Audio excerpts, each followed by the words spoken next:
পাথরঘাটার হাড়িটানা গ্রামে ভূতের ভয়ে চরম আতঙ্কে রয়েছেন গ্রামবাসী। অনেকেই চলে যাচ্ছে গ্রামে ছেড়ে।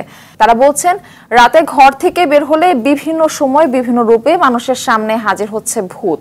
আমার গুছিটা সিট আমার ওই ঘরের বেড়ার লগে পড়ি, সোফা সেট পাশেই পড়ি, খাট পাশেই পড়ি। বর্তমানে আমরা এই এলাকায় থাকতে পারি না ভাই, শয়তানের জ্বালায়। দেখি কি অনেক বড় লম্বা একটা মানুষ, কল্পনাও করা যায় না যে এই লেভেলের মানুষগুলো পর্যন্ত সাফার করছে খুব জটিল ভাবে। ঘরে ঘরে দুষ্ট জিনের উপদ্রব মানুষ লক্ষ্য করে না। মনে রাখবেন, কিছু কিছু দুষ্ট জিনের উপদ্রব আছে আপনি খেয়ালও করেন না। যেমন কথার কথা, বাসায় বাচ্চা কাচ্চা অস্বাভাবিক দুষ্টামি করে, সীমাহীন, কোনো স্বাভাবিক কিছু না। বুঝবেন দুষ্ট জিনের ভয়ঙ্কর প্রভাব ওর উপরে পড়ছে।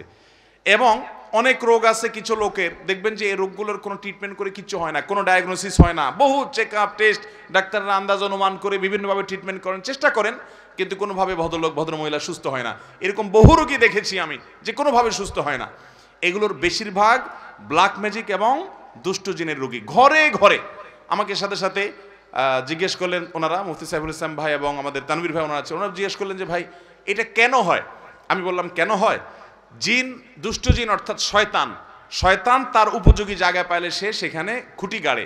আমাদের বাসা বাড়িগুলোতে হারাম এই পরিমাণ হয়, আপনি ইউটিউবে ওয়াজ শুনতে যান, শুরুতে আগে পান্ডা অ্যাডভার্টাইজ দিয়ে নিবে, এরপর আরো বিভিন্ন অ্যাডভার্টাইজ আসবে এবং মিউজিক আসবে, এগুলা চলবে। এই মিউজিক যেখানে থাকে সেখানে শয়তান আসবেই। আপনি এটা নিয়ন্ত্রণ করতে হবে। আপনার বাসায় বিভিন্ন প্রাণীর ছবি টাঙিয়ে রাখবেন, এখানে শয়তান আসবেই। রহমতের ফেরেশতা ঢুকেন, হাদিসে বলা আছে, এখানে আপনার এই অবস্থা হবে। ঘরে ঘরে মানুষ এটা ফিল করছে না, বহু মানুষ হাহাকার করছে। আমরা রাকির নাম্বার দিয়ে রাকিদেরকে রেফার করে কুলাতে পারছি না, এই পরিমাণ মানুষ আক্রান্ত। বাঁচবেন কিভাবে আমি সব জায়গায় বলার চেষ্টা করি ভাইরা আমার। নাম্বার 1, গুনাহমুক্ত বাসা করেন, বাসা বাড়িতে গুনাহ করবেন না, এগুলো থেকে বাঁচান বাসা বাড়িকে। সবচেয়ে বড় কারণ হলো, দ্বিতীয় নাম্বার যেটা বলবো সেটা হলো, আজ কোরআন তেলাওয়াত আমাদের বাসা থেকে উঠে গেছে। আমরা এখন বড় জোর ইউটিউবে একটু তেলাওয়াত চালাই দেই। আল্লাহর কসম করে বলছি, যেই বাসায় কোরআন তেলাওয়াত নিয়মিত হয়, আওয়াজ করে, শব্দ করে, ওই বাসায় ব্ল্যাক ম্যাজিক দুষ্ট জিন থাকতে পারে না। আপনি যদি মিরাকল দেখতে চান ভাইরা আমার, আমি বুকে হাত রেখে বলতে পারি, আপনি আল্লাহর কুদরত যদি দেখতে চান সরাসরি, দুষ্ট জিনের উপদ্রব আছে যে বাসায়, সে বাসায় আপনি সূরা বাকারার তেলাওয়াত চালু করে দেন, জোরে জোরে তেলাওয়াত করেন, নিজে না পারলে অডিও চালু করে দেন। আমি নিজের চোখে বহুবার দেখেছি যে অস্বাভাবিক আচরণ বাচ্চাদের, এটা সেটা, রুকিয়া চলছে, তেলাওয়াত চলছে, ভালো হয়ে গেছে। আমার পরিচিত এক বোন আছেন, বোন বলতে আমার আপন বোন না, দুঃসম্পর্কীয়, উনি আমেরিকাতে থাকেন, অনেক বড় ব্যবসায়ী। ওনার বাসায় ভয়ঙ্কর অবস্থা, মেয়েরা কোরআন তেলাওয়াত চালাইলে পাগলের মতো হয়ে যায়, কোনোভাবে সহ্য করতে পারে না, বলে যে বন্ধ করো এটা যেভাবেই হোক। এবং হাজার হাজার কোটি টাকার মালিক ওনারা, বাফেলোতে আমেরিকাতে থাকেন। আমাকে বললেন ভাই কি করা যায়। আমি রুকিয়ার অ্যাপ দিলাম, বলে যে কোনোভাবে তেলাওয়াত শুনতে রাজি না। আমি বললাম যে ওদেরকে যদি বেঁধে রেখে হলেও আপনি কিছুদিন শোনাতে পারেন, দেখবেন ট্রিটমেন্ট হয়ে গেছে। আমাকে গত সপ্তাহ না তার আগের সপ্তাহ যেন কয়েকদিন আগে আমাকে জানালেন যে ভাই আপনি না দেখলে বিশ্বাস করবেন না যে আমার মেয়েরা এখন এতটা স্বাভাবিক হয়ে গেছে যে কোরআন তেলাওয়াত শোনা ছাড়া এখন ওরা ঠিক থাকতে পারে না, কিন্তু প্রথম সহ্য করতে পারতো না। আমার বাসায়, আমি তো এলাকার সন্তান, আপনাদের লক্ষ্মীপুরের বশিকপুর আমার গ্রাম, সেখানে একদিন সকালবেলা আমার এক নিকটাত্মীয় এক ছেলেকে নিয়ে আসছে, ইয়াং ছেলে, যুবক মানুষ, সৌদি আরবে ছিল, বলে বিদেশ থেকে চলে আসছে। কি হয়েছে, সে আজানের আওয়াজ হলে শুনতে পারে না, তার পুরো শরীর বাঁকা হয়ে যায়। এবং সে বলে যে তখন তার শরীর এমন শক্ত হয়, টোকা দিলে মনে হয় যে বিষাক্ত সাপ দংশন করছে, পাথরের মতো হয়ে যায়। আমার চোখের সামনে দেখলাম জোহরের আজান শুরু হলো, সে আসছে অনেক আগে, বসতে বসতে 100 পর্যায়ে জোহরের আজান শুরু হলো, দেখলাম যে সে বাঁকা হয়ে যাচ্ছে এবং শক্ত হাট হয়ে যাচ্ছে। ভাইরা আমার, এগুলো কিছু হয়তো খুব দৃশ্যমান বোঝা যায়, আর ম্যাক্সিমাম ঘরে ঘরে বোঝার উপায় নেই। এটার মূল ট্রিটমেন্ট হলো কোরআনে কারিমের তেলাওয়াত। আজ মুসলমানের ঘরে কোরআন তেলাওয়াত, মুসলমানের যুবকরা আজ গান শুনে, আজ ঘরে ঘরে মহিলাদের মোবাইলে হারাম জিনিস দেখে, পর্ন ভিডিও এত পরিমাণ দেখে যুবকরা। এমন একজন যুবক পাওয়া হাজার হাজার যুবকের মধ্যে কঠিন হয়ে গেছে, যেই যুবক বুকে হাত দিয়ে দাঁড়িয়ে বলতে পারবে এই দু চোখ জীবনে কোনোদিন কোনো নোংরা ভিডিও দেখে নাই, আলহামদুলিল্লাহ। এরকম যুবক পাওয়া যায় না ভাইরা। চ্যালেঞ্জের ব্যাপার, জীবন ধ্বংস হয়ে যাচ্ছে, সব জাহান্নামের দিকে দৌড়াচ্ছে। আপনাকে বিকল্প পথে যেতে হবে। শয়তানি থেকে, বাসা বাড়ি থেকে নিজেকে বাঁচাতে চান, এবং আত্মীয় স্বজনরা অনেকে উপকার করতে গিয়ে খোনকারের কাছে যায়, খোনার কাছে যায়, আপোষের তাবিজ নেয়, এটা করে সেটা করে। এগুলা বেশিরভাগই ব্ল্যাক ম্যাজিক এবং কালো জাদু, এগুলো ধ্বংস করে দেয় মানুষের জীবনকে। এগুলো থেকে বাঁচার জন্য দ্বিতীয় আমল হলো কোরআন তেলাওয়াত করবেন, বাসায় কোরআন তেলাওয়াত চালা রাখবেন। নাম্বার 3, আপনাকে তৃতীয় যে আমল করতে হবে, আমি সব সময় বলি বাসায় ঢুকতে বিসমিল্লাহ বলে ঢুকবেন, বাইরে তো বিসমিল্লাহ বলে। বিসমিল্লাহ বলা ছাড়া বাচ্চাদেরকেও ঢুকতে দিবেন না, কাজের লোককেও ঢুকতে দিবেন না। ঢুকলে আবার বাইর হওয়া বিসমিল্লাহ পড়ে, আবার বিসমিল্লাহ পড়ে ঢুকো। হাদিসে আসছে কেউ বাসায় পড়তে বিসমিল্লাহ পড়ে ঢুকলে তার সাথে শয়তান ঢুকতে পারে না, প্রত্যেকের সাথে শয়তান থাকে, ওইটা আর ঢুকতে পারে না। আর যদি বিসমিল্লাহ ছাড়া ঢুকে তাহলে শয়তানের সাথে সাথে ঢুকে পড়ে। খাওয়ার সময় বিসমিল্লাহ, সব কাজে বিসমিল্লাহ পড়বেন।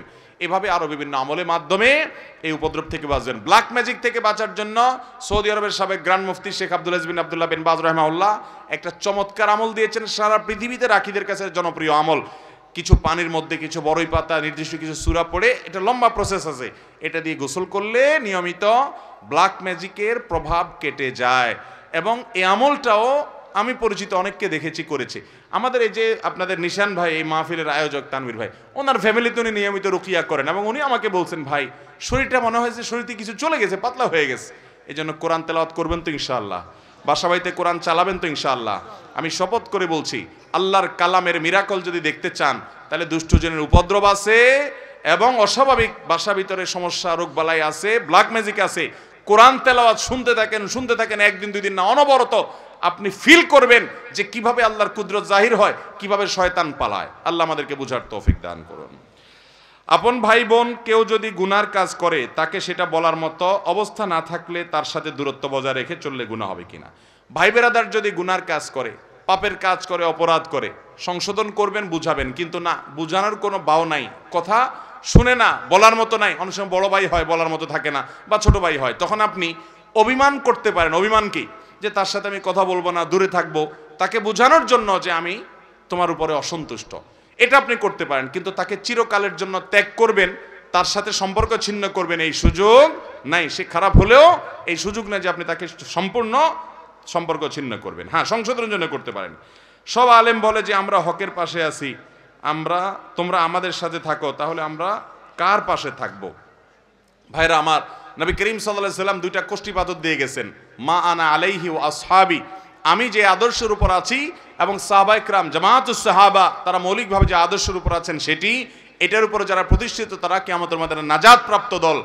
আর সেই সাথে নবীজি বলে গেছেন তারাকতু ফিকুম আমরাইন, আমি তোমাদের মধ্যে 2টা জিনিস রেখে গেলাম, কিতাবাল্লাহি ওয়া সুন্নাত রাসূলিহি, আল্লাহর কোরআন এবং রাসূলের সুন্নাত, লান তাদিল্লু মা তামাসসাকতুম বিহিমা, এগুলো যদি তোমরা আঁকড়ে ধরো কোনো দিন তোমাদের কেউ গোমরা করতে, পথহারা করতে পারবে।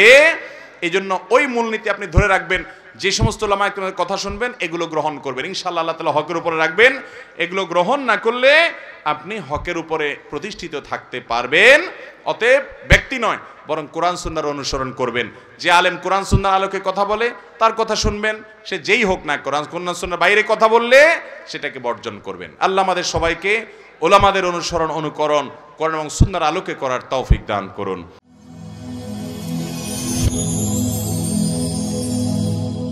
Rose TV 24. Enjoy by listening to the Holy Quran.